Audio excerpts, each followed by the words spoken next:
boa tarde a todos aí do estúdio. Paulo Roberto, é um citador de indignação que eu tive ontem e hoje. Ontem, todo mundo viu que o Fux, né, a votação de Fux, a Globo Lixo não deu um furo de reportagem. Ontem, rapaz, na hora da Carmen Lúcia, o William Bonner entrou 3h30 da tarde, entrou 6 da noite, o jornal quase todo só cobrindo essa farsa. É vergonhoso, a imprensa tendenciosa mostrando que tem lado, né, pai? Infelizmente. E outra coisa é Aracaju, já vi várias vezes nas redes sociais, o ex-candidato a prefeita sem sucesso, festejando e mangando os bolsonaristas. Agora não lembra do marido dela, quando foi secretário de dela, daquela picareta, que é ficha suja. Não lembra que o presidente dela foi preso e é acusado de mensalão, petrolão, uma ruma de coisa. Pelo menos Bolsonaro não tem acusação de roubo. E o dela é dos pés à cabeça. O presidente e o marido ficha suja. Por que ela tá vibrando? Foi candidata a prefeita, não teve êxito. É uma vergonha. Valeu, Paulo Roberto. Boa tarde, Paulo Roberto de Almeida. Aqui é o Eron Alves. Paulo Roberto, foi dito, né, que Bolsonaro é um dos 3 ou 4 presidentes da história que já foi preso, né, condenado por golpe de Estado. Os outros eu não sei da história, mas Bolsonaro, o Brasil sabe que é inocente, que foi julgado, né, por um julgamento ilegal, né, por juízes que praticaram crimes, como Alexandre de Moraes praticou crimes contra a Constituição. Foi dito, né, na cara dele por outro juiz. Aliás, ele não é juiz, ele é ministro, mas um juiz disse na cara dele que aquela condenação, que aquele julgamento era ilegal, inconstitucional, não estava na nossa Constituição. Ou seja, mas Bolsonaro foi condenado disso, a gente também já sabia, né? Agora, não falaram assim. E quem teve um presidente que foi preso por formação de quadrilha, por lavagem de dinheiro, por corrupção passiva, no resumo, por ter roubado o seu povo. Quem é esse? Está aí livre, leve e solto. Agora 2h41 aqui no Audiência Popular, pelo 3024-7700. Eu tenho uma informação aqui, Luciano, coloca mais um ouvinte, para eu puxar aqui uma informação da prefeita Emília Corrêa. Por favor, Luciano. Boa tarde, Paulo Roberto. Boa tarde à sua equipe e a todos os ouvintes da Rádio Jornal. Paulo Roberto, eu não moro no município de Socorro, mas tenho irmãos, irmãs e parentes que lá moram. Tudo bem, o prefeito Samuel Carvalho não criou essa votação para cobrar a taxa de esgoto, mas é um andamento. Ele não venha falar que não quer criar a taxa de esgoto, quer sim.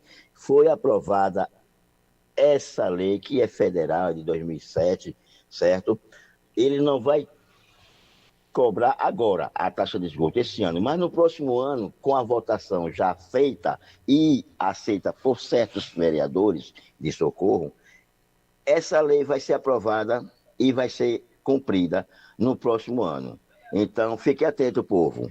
Não deixe que lhe engane. Esse foi o andamento para ser cobrada no próximo ano a taxa de esgoto. Não tem nada de bonzinho para vocês. Em Marcos do Siqueira Campos.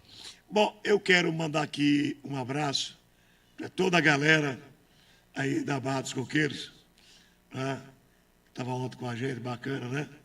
Não peguei o nome de todo mundo, mas uma galera boa com a gente. Mandar um abraço para o pessoal do Siqueira Campos que vai ver a gente e ouvindo. Hein? Eu boto por aqui. Não tem problema não. A prefeita Emília Corrêa, na sua rede social, ela está explicando para a sociedade porque está andando com um carro blindado, né? Vamos ouvir a prefeita, por favor. São 13h43. A decisão da Prefeitura de Aracaju de contratar um veículo blindado para meu uso gera naturalmente um desconforto em parte da população. Eu também sinto esse incômodo, porque sei das muitas demandas da cidade e reconheço que qualquer gasto com segurança institucional traz inquietação. Se fosse uma decisão estritamente pessoal, eu não utilizaria nenhum tipo de proteção especial. Fui defensora pública por mais de 30 anos. Exerci 2 mandatos como vereadora e sempre estive nas ruas, próxima das pessoas, sem nunca precisar de blindagem para trabalhar.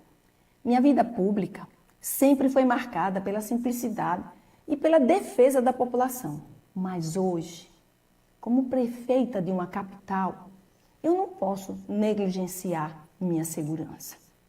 Não vou esperar acontecer o pior para depois priorizar. Seria uma irresponsabilidade comigo, com a minha família e principalmente com a cidade que me confiou a missão de governar. A Constituição Federal, em seus artigos 84 e 144, deixa claro que a segurança de autoridades é dever do Estado. Decretos e leis federais, como o Decreto 6.044, de 2007, a Lei 14.192, de 2021, reconhecem a necessidade de proteger quem ocupa funções de chefia do Executivo e de combater a violência política de gênero. Os números falam por si. O Observatório da Violência Política e Eleitoral registrou 76 assassinatos de lideranças políticas no Brasil em 2024 e mais de 500 casos de violência ou ameaça desde 2019. Uma pesquisa nacional mostra que 66% das prefeitas brasileiras já sofreram algum tipo de violência política e de gênero e quase metade sofreu violência psicológica. Eu sou a primeira prefeita mulher em 170 anos de Aracaju. Já sofri ameaças. Algumas estão registradas publicamente, outras foram encaminhadas a autoridades competentes. É comum que muitos questionem a gravidade por não haver um boletim de ocorrência formal, mas a ausência desse registro não diminui o risco real que enfrentamos. Mulheres na política sabem que nem sempre é fácil formalizar a violência ou intimidação e que a nossa palavra muitas vezes é posta em dúvida. Ignorar essas ameaças seria negar a realidade e colocar em risco não apenas a mim, mas o trabalho que realizamos para toda a cidade. Essa medida não é uma exceção. Presidentes, governadores e prefeitos de outras capitais utilizam carros blindados e escoltas como parte dos protocolos de proteção da autoridade que exercem. Quando são homens, essa proteção é vista como normal, quase automática. Quando se trata de uma prefeita mulher, o questionamento vem carregado de desconfiança. Isso mostra que o debate não é apenas sobre custos, mas também sobre a presença feminina em espaços de poder. Procuraram órgãos de controle para questionar essa contratação e minha equipe jurídica apresentou todas as respostas necessárias. Todos os questionamentos, seja no campo político ou nos órgãos de fiscalização, estão sendo respondidos com total transparência. O contrato do veículo é público, segue as normas de licitação e se baseiam em dispositivos legais que asseguram a proteção dos chefes do Executivo. Sei que não sairia ilesa de críticas e nem quero sair. As críticas fazem parte da democracia e fortalecem o debate público. Mas críticas são uma coisa e ameaças são outras. Eu sei reconhecer a diferença entre o debate legítimo, que acolho com respeito, e os ataques que buscam me intimidar ou colocar em risco a minha integridade e a continuidade da gestão. Esta decisão não é luxo, nem privilégio. É uma medida de responsabilidade, amparada em lei, em dados concretos de risco e no dever de zelar pelo funcionamento da prefeitura. A proteção da prefeita é também a proteção da gestão e da estabilidade da cidade. E como uma mulher de fé, aprendi que não se pede a Deus o que é obrigação do Estado, mas peço que todos estejam unidos em oração pela nossa cidade. São 13h49 aqui no Audiência Popular, 13h49, 3024-7700. Tem gente para falar comigo aí, Luciano? A decisão da Prefeitura... Já parei aqui. Boa tarde para o Roberto, boa tarde do Rádio Jornal, boa tarde, ouvinte. Rádio Jornal de Sergipe. Para o Roberto, esse julgamento aí, e não quer nem saber que hoje o país da gente é perdido. Porque um cara com Bolsonaro roubou algum dia de algum cidadão brasileiro. Bolsonaro quebrou os Correios, quebrou a Caixa Federal. Não. Bolsonaro fez quadrilha de ladrão, como fez o PT. E hoje chegou lá fazendo sentado. Bolsonaro não fez nada demais, Bolsonaro não fez nenhum roubo, Bolsonaro não roubou de ninguém. Bolsonaro roubou de aposentado? Não. Mas o povo diz que Bolsonaro pegou 27 anos de cadeia. Mas Sérgio Cabral roubou 400 anos de cadeia, está solto. Eduardo Cunha está solto, Zé Disseu está solto, Palocci está solto, Vacari está solto, tudo solto. E tudo solto, e candidato ainda a deputado, viu? Sim, ajuda a gente. Esse cara não é juiz, era um advogado dos criminosos do Rio de Janeiro, sim. Nós temos para o ano saber votar e acertar esse país, botar isso aí na ordem, eleger os senadores que defendem o país. Aqui para Riba de Socorro. Muito bem, são 13h50. Aqui você tem que assumir, acho bacana. 13h50, tem mais gente para falar com a gente, boa tarde. Boa tarde, Paulo Roberto, ouvintes da Jornal, irmão Luciano, senhor José Lima, já passando aqui para desejar bom final de semana a José Lima do Parque dos Faróis e comentando sobre a condenação aí do nosso Bolsonaro, né, ex-presidente. Eu votei nele, não nego a ninguém, votaria de novo. E está aí a injustiça. Gostaria de deixar só uma pergunta, saber se vai ser apurado o roubo do INSS com o mesmo teor de rigorosidade que julgaram Bolsonaro. Será? Aí está a pergunta. Quem vai preso nesse roubo? Em que governo foi? Fica perguntando no ar. Boa tarde. Bom, falar em apuração, essa pouca vergonha que fizeram com o pessoal do INSS, os aposentados e pensionistas, está dando. Agora está dando pela CPMI. Né? O Careca já está em cana, o Careca. Mas a CPMI disse, traga ele para cá. Então quer que ele vai preso? Não. Preso não fala nada. Tem que vir para aqui, para a CPMI, para dizer como é que foi, quem pegou dinheiro, quem está na onda. Vai rolar. Agora, se vai ser punido todo mundo, é o que a gente vai ver.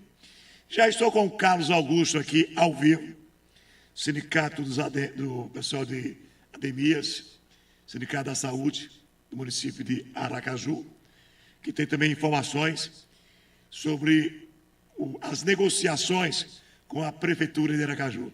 Carlos Augusto, boa tarde, Carlos. Boa tarde, Paulo. Boa tarde a todos os ouvintes da grande Rádio Jornal. Estou à disposição, Paulo. Vocês também fizeram assembleia no dia de ontem?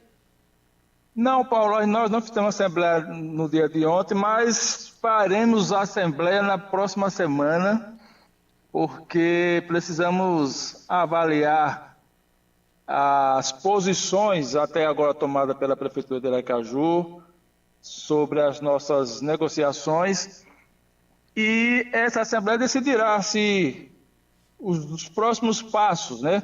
Se haverá paralisação, se haverá greve, se haverá outro tipo de mobilização e qual comportamento nós daremos a partir dessa assembleia à Prefeitura, né? Já que as negociações, Paulo, não estão andando, né? Por mais boa vontade que o sindicato está fazendo com a Prefeitura, né, de negociar, de conversar, de abrir espaço, porém, as negociações não estão avançando, nós já estamos na metade de setembro e não há perspectiva ainda de recebimento da nossa proposta junto à Secretaria da Fazenda e E aí a definição final de quando vai pagar o piso, de como será esse pagamento, né? Fazendo com que as promessas de campanha da prefeita se realize, né? E nós, infelizmente, estamos um tanto quanto entristecidos, né? Por essa negociação não está avançando. Os trabalhadores não querem nada mais, nada menos, Paulo, do que seus direitos sendo cumpridos. Só isso que a gente quer, nada mais, né? E até o momento há muita fala, né, e muita boa vontade, só que essas falas, né, de compromisso e boa vontade, Paulo, não paga as contas no final do mês do servidor, né? E nem coloca comida na mesa. Carlos, eu estou sentindo, tanto o Sindicato Geral, que é o CEPOMA, dos professores e o seu, é que existia uma expectativa imediata daquela pessoa que estava na oposição na época e apoiava vocês. É isso? É o que deu para entender aqui, né? Na minha análise, é isso aí? Aquela expectativa que gerou em vocês? Exatamente, Paulo. Veja, nós estamos na metade do mês 9, né? Então, assim, tudo que poderia ser discutido, né, já foi discutido. A gente sabe qual é a real situação da Prefeitura de Aracaju. Então, quando vai passando o tempo, aquilo que foi, aquela expectativa, né, das promessas, dos compromissos, começa a se diluir e a gerar uma expectativa negativa, né? A gente começa a achar que aquilo que foi prometido não será cumprido e que aquilo que foi falado não foi a verdade, né? Porque o tempo vai passando e as coisas não vão se concretizando, né? E aí as posições tomadas anteriormente por parte da Prefeitura de Aracaju não se concretizam, então não era verdade. Forçando com que as categorias e os sindicatos também tomem outra postura que não seja mais tão branda como a gente vem tomando, né? Porque nós estamos prezando por uma negociação que não acontece, que não se concretiza, né? Que não faz jus à fala e compromissos feitos pela prefeita. O que a prefeita falou, o que a prefeita assinou, o que a prefeita se comprometeu, não está sendo realizado. Eu não sei até que ponto chegaremos, mas com certeza nós chegaremos em um determinado ponto, né? Se vai ser benéfico ou não, nós não sabemos. Mas o fato é que no andar da carruagem, nessa altura, não tem mais como ter um comportamento tranquilo. As bases não estão tranquilas, por consequência, as diretorias sindicais ficam intranquilas e nós temos que passar essa intranquilidade para a gestão, que é ela que tem que resolver nossos problemas. Então, assim, a expectativa que era muito boa em janeiro, fevereiro, março, né, primeiro semestre, começam a se caracterizar em uma expectativa muito ruim. Espero que o quadro se reverta. Eu espero. Nós estamos prezando por isso. Mas o desenho atual é que a expectativa será uma expectativa benéfica frustrada, né? Se tornando uma expectativa ruim. Então, está confirmada a sua assembleia para quando? Nós definiremos essa assembleia na segunda-feira. Será entre quarta e sexta-feira. E nessa assembleia definiremos os nossos próximos passos, né? Se será paralisação e aonde será, mas nós faremos. Veja bem, nós não queríamos colocar os trabalhadores na rua, porque na primeira reunião que nós tivemos com a prefeita, nós suscitamos isso, prefeita, nós não queremos isso. E ela disse, eu não quero trabalhador nenhum na minha porta, eu quero vocês na mesma negociação. Ótimo, nós seguramos isso por 9 meses e meio. 9 meses e meio. Nenhum prefeito de Aracaju teve tanto tempo 100 mobilizações de trabalhadores como a Prefeitura está tendo. Nenhum. Eu não conheço eu tenho pouco tempo de história no sindicalismo, mas tenho muito tempo de serviço público, tenho mais de 20 anos no serviço público de Aracaju. Eu não vi tanto tempo sendo dado. E nós estamos dando 9 meses e meio sem nenhuma mobilização, sem nenhuma grande mobilização de trabalhadores na porta da prefeitura. Só que não dá mais para segurar isso. Sem uma decisão, sem uma palavra de concretização de que tudo irá se resolver. Então, a prefeita não quer, mas a estrutura hoje força os trabalhadores a irem para a porta da prefeitura de Aracaju, porque as negociações não estão a contento. Então, nós iremos fazer essa mobilização, essa assembleia para essa semana que vem, entre quarta e sexta-feira, e lá definiremos qual é o outro passo que nós daremos de mobilização. Um abraço, meu irmão. Paulo, um grande abraço a você, a todos os ouvintes da Rádio Jornal, a todos os trabalhadores e trabalhadoras, a todos os agentes de saúde, agentes de combate às epidemias, e acompanhe nossos grupos e a toda a sua audiência, que é massacrante, viu, esse horário. Um bom final de semana a todos e todas. Obrigado. E agora, Luciano?